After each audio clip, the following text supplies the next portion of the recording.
Hello, thank you for subscribing to my YouTube account. Here I'm sharing videos that I started making for Instagram back in June 2025. It was born out of a deep frustration and a feeling that I could no longer really survive, or let's say thrive, by following the rules of the capitalist patriarchy. So I had to find some new rules to follow. One thing that people have always said about me is that I'm brave. So I thought, in a world where we all have to have a USP and a personal brand, I'll be brave. I'll demonstrate how to be brave. I didn't really know what I was going to talk about or where that journey would lead. I didn't have a clear mission, so to speak. But I did know that I'm someone who needs to talk in order to figure things out. And in a culture where I personally, and I think it's fair to say many of us feel quite isolated, I decided to use social media to share my thoughts and connect with like-minded people. That journey went surprisingly well, but more importantly, it allowed me to get clearer on what I want to talk about and kind of develop a mission for our social change. So, although I will continue to share those videos from Instagram, and because I had a flash of inspiration today and was able to write a kind of mission statement or a summary, I thought I'd share that today, and it might give you a better understanding of where I'm coming from if and when you watch some of the other videos. I've always been something of an activist, and these days I call myself a failed activist. I mean that in a positive way, because we can learn a lot from failure. In 2026, I think it is vital that we understand how desperately we need some radical social change in order to push back against social, economic, and climate collapse. As I said, I've been an activist of one kind or another my whole life. And I've learned that activism is easier than you think. Although they have their place, it is much less about noisy protests or outrageous actions, and more about the small, quiet, gentle, everyday conversations and behaviour that shape our culture. It's challenging the status quo, and that is no less courageous.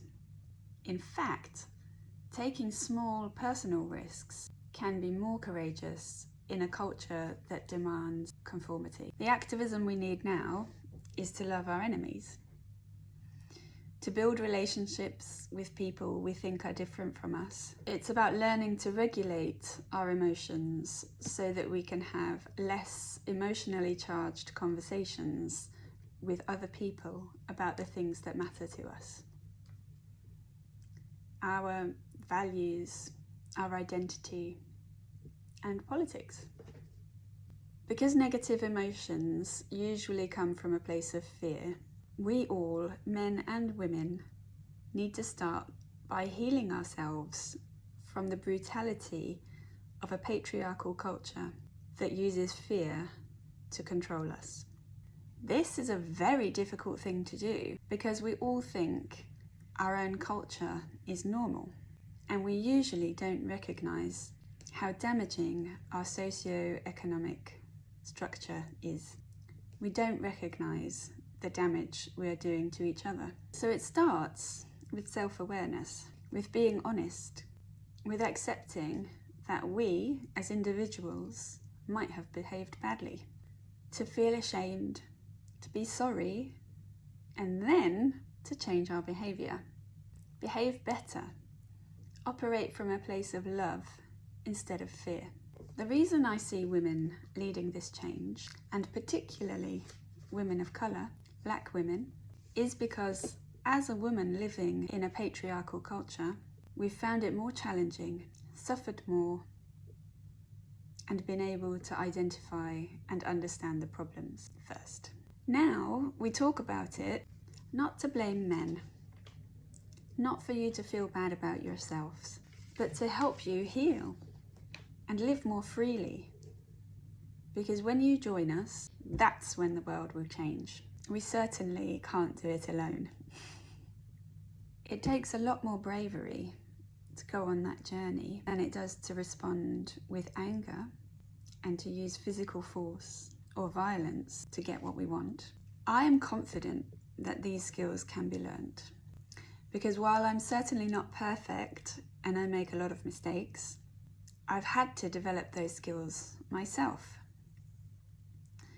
I think it's true for lots of women, because physical force, strength, or any display of anger isn't an option for us. Now, for the men, please understand that you could learn from us. I don't say that from a place of arrogance, only confidence, built on some difficult but valuable experiences. We are more than happy to lead and help you, but we can't lead unless you follow. We are more than happy to lead and help you, but we can't lead unless you follow.